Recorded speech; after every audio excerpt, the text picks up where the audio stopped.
Miren bien estas imágenes. Van a dar la vuelta al mundo. Estas ratas fueron alimentadas con maíz transgénico durante toda su vida. Los tumores que padecen son enormes. El estudio que permitió revelar el impacto de los OGM sobre la salud de estas ratas se acaba de terminar. Se necesitaron medios técnicos y financieros excepcionales.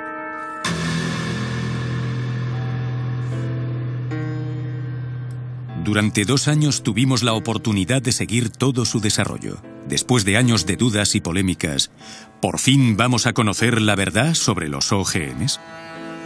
¿No estaríamos aquí haciendo frente a un escándalo de salud pública que afecta al mundo entero?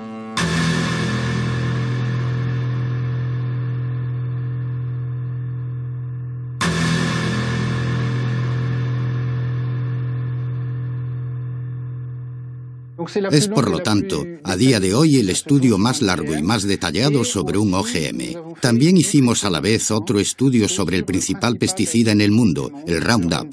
Es un herbicida, pertenece a la principal categoría de pesticidas en el mundo. Trabajamos más de 1 año hasta conseguir maíces transgénicos, porque ningún productor de OGMs quería dárnoslos. Así de sencillo, dado que Monsanto les hace firmar acuerdos para que estas semillas no sirvan para la investigación. O llegado el caso, es necesario tener su acuerdo para hacerlo, y queríamos que el estudio fuese independiente. Es la primera vez que se hacen estudios de 2 años sobre OGMs. Aquí reside ya una gran diferencia. Además, intentamos evaluar el mayor número posible de parámetros bioquímicos y biológicos, con tomas de muestras de sangre reiteradas, tomas de peso y análisis de orina. Estudiamos los parámetros hepáticos, los parámetros urinarios, los parámetros sanguíneos, todos los que podemos estudiar.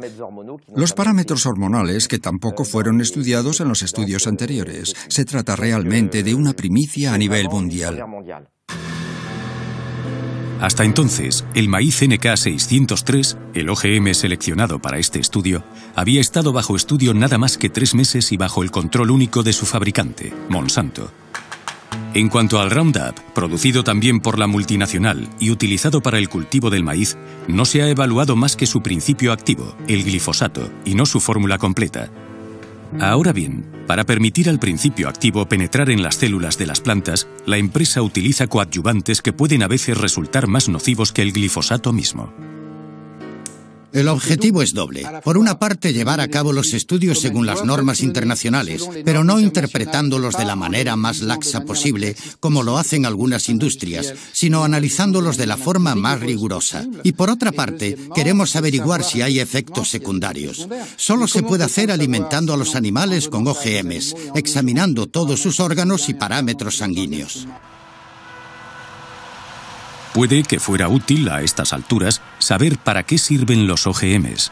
Muchas veces se trata de una planta que ha sido concebida o bien para producir su propio insecticida o bien para ser tolerante a un herbicida y poder recibir fuertes dosis sin morir. Entendemos naturalmente el interés para el agricultor. Podrá, por ejemplo, esparcir el Roundup en su campo. Desaparecerán todas las malas hierbas y solamente quedará el OGM cultivado. Entendemos mucho menos el interés para el consumidor, ya que corre el riesgo de comer un producto convertido en una auténtica esponja para pesticidas. De ahí la importancia de poder evaluar el OGM más los residuos que contiene y el pesticida solo. ¿Por qué no se llegó a someter a examen antes? Porque las compañías hacían sus pruebas, o con OGMs tratados con Roundup, como debe ser, y entonces no se podía distinguir el efecto OGM del efecto Roundup, o las hacían sobre el OGM sin especificarlo. No había realmente ningún estándar en este sentido. Lo que decidimos hacer fue, por fin, acabar con la duda. ¿Se debe al OGM o se debe al pesticida? Ya que durante más de 10 años, las comisiones nacionales no se preocuparon por el efecto del pesticida. Así pues, Europa ni siquiera exige que se lleven sistemáticamente a cabo pruebas de toxicidad crónica sobre animales, y cuando las pide, son las propias compañías las que deciden sobre el protocolo a seguir. En el caso de la patata Amflora, por ejemplo, se hicieron pruebas sobre 30 ratas solamente, de las cuales solamente 10 consumían el OGM. Los maíces de Monsanto fueron probados sobre 400 ratas. A 80 las alimentaban con la planta transgénica, pero solo 40 fueron analizadas con respecto a la sangre. En todo caso, ninguno de estos estudios pasó de los 90 días. Bien, lo que se observa con este resultado es que tenemos grupos de ratas, machos y hembras, que comen OGM, OGMs más Roundup o Roundup solo. Cada vez que subimos un escalón es una rata que muere, y ya ven que el límite llega a 10, ya que tenemos 10 ratas por grupo. En la curva de puntos vemos las hembras del grupo normal, que comen una dieta normal y mueren. Vemos aquí que solamente mueren 2 animales de muerte espontánea y al cabo de unos 550 días. En cambio, todas las hembras que comen OGMs tratados con Roundup o que beben Roundup, mueren más que las ratas normales. Bueno, entonces se nos puede preguntar, ¿es estadísticamente significativo? A nosotros lo que nos interesa es que hay una mortalidad 6 veces superior en este grupo con respecto al grupo de control. Tenemos, por lo tanto, un aumento del 600%. A este nivel ya no hacen falta estadísticas en biología o en medicina. Un punto importante que subrayar, sin embargo, para aclarar, es que todos los estudios hechos sobre ratas son estudios de 3 meses y como por arte de magia no vemos aparecer ningún trastorno antes de los 3 meses. Los primeros trastornos aparecen al 4.º mes. Significa que los estudios de 3 meses no sirven para nada, sino para tener la conciencia tranquila y hacer que ingiramos productos potencialmente tóxicos. El equipo del profesor Seralini diseccionó cada una de las 200 ratas para analizar con exactitud lo que afectaba a sus órganos. El propósito: intentar entender cómo cada una de las 3 dietas, OGM, OGM más Roundup y Roundup solo, podía incidir sobre el metabolismo de los animales, y en particular, en lo que se refiere a la aparición de tumores que, sin sorpresa, solamente se desarrollan después del 3.er mes. El número de tumores palpables, bien visibles, que aparecen entre los animales durante el estudio, se ven en esta tabla. Aquí tenemos las ratas que solamente reciben OGMs, frente a las que tienen una alimentación normal. Observen que muy pocos machos tienen tumores, y son más resistentes a lo largo del tratamiento.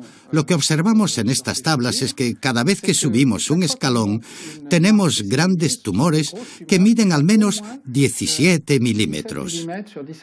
Para una rata, y podemos enseñar las fotos, es enorme.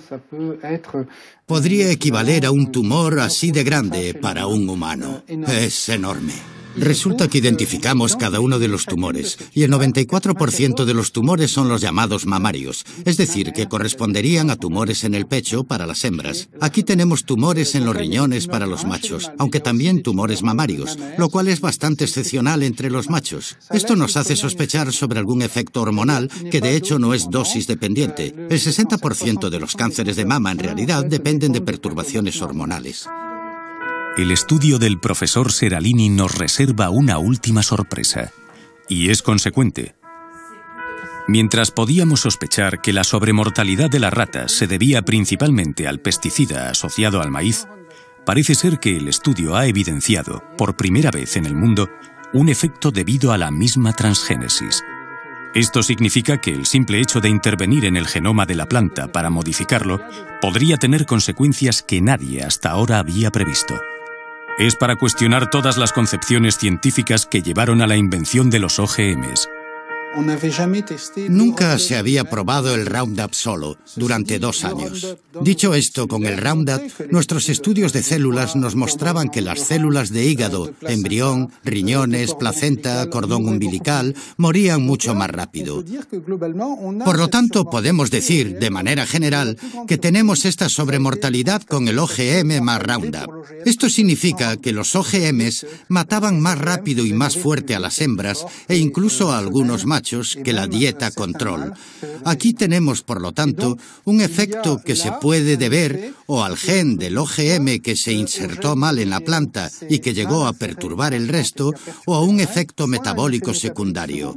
Modificar un cereal o un maíz OGM en función de los genes insertados para transformarlo en OGM, puede tener diferentes resultados. Esto significa que no necesariamente porque tal OGM tenga tal efecto, todos lo vayan a tener, y tal vez los haya que tengan muchos más. Lo impactante es que este OGM que comen los americanos es el OGM que importamos y que las agencias europeas, entre ellas francesas, autorizaron para la importación y la contaminación de la alimentación.